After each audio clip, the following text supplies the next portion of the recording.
Bonjour et bienvenue sur ce nouvel épisode du podcast Punkin Dev. Allez, aujourd'hui on va parler de nos projets moisis. Si, ne faites pas semblant, je sais que vous en avez déjà subi au moins un ou deux.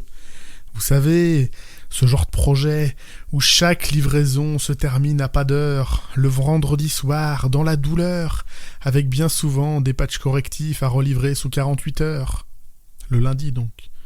Ce genre de projet où les estimations, naturellement prises pour des engagements, sont devenues le pire ennemi des devs qui, malgré toujours plus de marge prévue, ne parviennent quasiment jamais à tenir les délais, rajoutant dès lors du stress lors des demandes de report de livraison. Et de nos jours, grâce à Scrum, ce stress a le bon goût d'intervenir sur chaque sprint, donc toutes les 2 ou 3 semaines, en mettant l'accent sur les features non terminées qui vont encore devoir être reportées. Je pense que nous avons tous plus ou moins vécu un contexte de ce type. Mon but, aujourd'hui, est de vous donner quelques clés, toutes subjectives qu'elles soient, pour essayer de gérer au mieux ce genre de difficultés. Première piste pour bien vivre ces projets. N'y allez pas. Ce genre de contexte est repérable en entretien pour peu qu'on parvienne à poser les bonnes questions. En revanche, ce sujet est assez complexe. Quelles questions poser en entretien pour essayer de pister, de flairer un petit peu ce qui se passe vraiment sur le projet. Et je pense que j'y reviendrai dans un épisode à part entière d'ici quelques semaines. Si maintenant, vous n'avez pas su flairer le piège à l'entretien, et vous voilà dedans. Comment arriver à gérer ça ? Voici donc la deuxième piste. Partez. Ne restez pas là. Si vous êtes mal sur un projet, vous ne serez pas bon, vous ne progresserez pas, et votre morale finira par s'en ressentir. À ce moment-là, pour moi, il n'y a aucun mal à ne pas vouloir rester. Vous connaissez peut-être déjà la règle des 2 pieds, chère aux agilistes. Celle-ci concerne davantage à l'origine les réunions, mais même sur un projet global. Si vous n'apportez rien et que vous n'en retirez rien, prenez vos 2 pieds et partez. Votre seul challenge à ce moment-là, ce sera de trouver un projet qui soit pas pire que celui-ci. Mais ça me semble faisable. Dernière possibilité maintenant, rester. Et là, pour moi, encore une fois, je vois 2 approches possibles. La première serait ce que j'appellerais la tactique du roseau, à savoir de plier sans rompre, de laisser couler la pression sans se faire de bile. J'ai déjà vu des profils comme ça sur certains projets. Là où toute l'équipe se désole d'un contexte particulièrement moisi, ces gens-là sont capables de rester zen, détendus, tout en ne s'offusquant pas d'une productivité en berne et d'une hiérarchie pesante. Ça coule tout seul pour eux. En toute honnêteté, je suis personnellement incapable d'appliquer cette stratégie.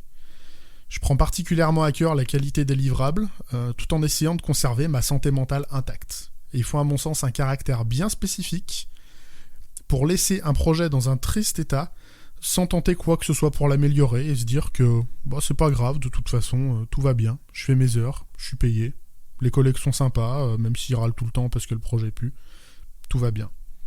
Moi, j'y arrive pas. Considérons maintenant que vous avez choisi de rester et que vous voulez essayer d'améliorer les choses, faire en sorte de passer de meilleures journées. Alors, bienvenue dans la dernière approche possible, et autant le dire tout de suite, ça ne sera pas la plus simple. Quand un projet se retrouve dans une situation avec du code moisi, difficile à maintenir, des livraisons douloureuses, de la pression hiérarchique, ça n'est jamais dû au hasard. Un contexte naît d'une situation passée et présente, d'un historique avec lequel il faut compter et qu'il faudra forcément faire évoluer pour tenter d'obtenir un changement de résultat. Il serait parfaitement illusoire de croire qu'on peut obtenir un résultat différent sans changer un seul des paramètres entrants. Sur ce sujet précis, l'ami Benoît du podcast Artisan Développeur a publié la semaine dernière un excellent épisode sur faire changer son client en douceur. C'est un petit peu ce que je voulais vous raconter aujourd'hui, il m'a un peu pris de court, mais j'ai encore d'autres choses un petit peu à préciser par rapport à son propos. Faire changer son client en douceur. Il va falloir faire preuve de beaucoup de douceur et d'énormément de patience. D'une patience quasi infinie, puisqu'en général, ce genre de chantiers n'ont pas de fin, ils ne se terminent jamais. Pour apporter du changement, il va, selon moi, falloir, en premier lieu, se poser une question fondamentale. est-ce que l'équipe a besoin et envie d'évoluer ou au minimum de remettre en question les pratiques qui l'ont conduit dans cet état de stress avancé.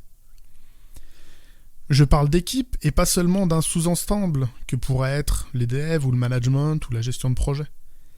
S'il doit y avoir un changement, tout le monde va être impacté. Ce ne sera pas juste une affaire politique qui doit venir du management ou de la direction. Ce n'est pas non plus juste un sujet que les devs peuvent gérer en sous-marin sans rien remonter à la hiérarchie. Plus une culture et des pratiques seront ancrées, plus il va être long et difficile de les faire évoluer.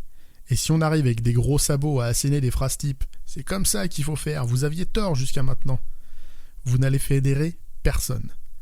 Votre image risque d'être celle d'un arrogant donneur de leçons, et au mieux vous vous ferez sortir, au pire vous ajouterez encore à la dose de stress et de mal-être ambiant. C'est malheureusement bien souvent la posture adoptée par les cabinets de conseil, qui viennent observer le projet quelques jours, quelques heures, pour accoucher d'un audit qui va enjoindre toute l'équipe à basculer sur telle ou telle façon de faire, et qui vont rappeler tous les 3 mois à dire « Et vous avez toujours pas fait ce qu'on vous a dit ?» Je reproche également à certains architectes de se permettre ce même fonctionnement, avec des grands discours, des injonctions sur comment doit être codée l'appli, qui disparaissent de longs mois et qui reviennent râler à période régulière pour dire que si le projet va toujours mal, c'est que leurs préconisations n'ont pas été mises en place. Si vous pensez qu'un changement doit opérer sur le projet, soyez le premier à le mettre en place. Vous pensez que TDD, l'archi hexagonal, DDD, le pair programming ou toute autre notion manque alors qu'elle pourrait rendre service au projet, ne l'assénez pas comme ça directement. Commencez par incarner ce changement. Proposez du pair programming, de l'accompagnement à ceux que ça intéresse, mais gardez-vous au maximum d'employer un jargon technique souvent rebutant pour ceux qui ne le connaissent pas.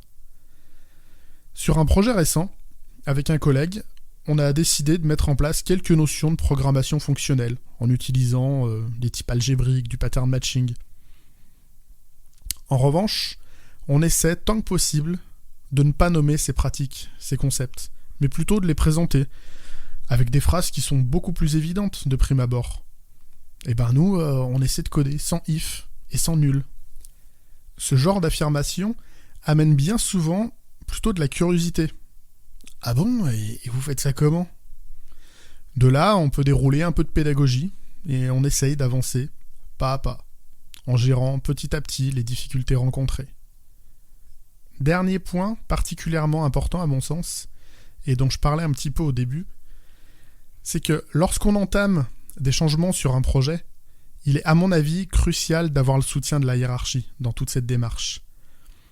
Tout ce qui va être fait va forcément avoir un impact non négligeable, au moins au démarrage, en termes de coûts et de délais. Faut pas oublier que les managers, les chefs de projet, ils ont aussi une hiérarchie, ils ont aussi des comptes à rendre. Et s'ils font le choix d'investir sur de l'amélioration continue, ils doivent être capables de le défendre auprès de leur direction.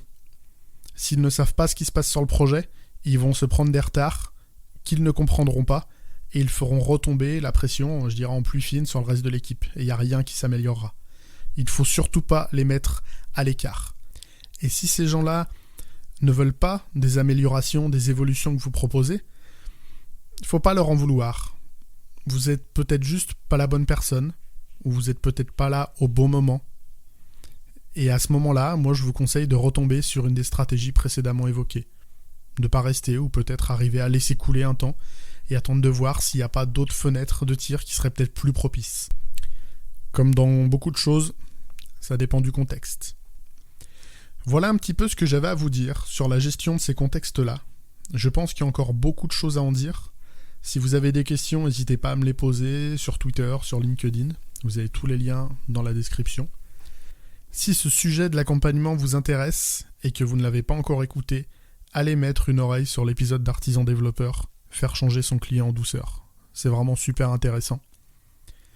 Moi, il me reste à vous dire bonne fin de semaine, à mardi prochain pour un nouvel épisode, et d'ici là, geekez bien, codez bien.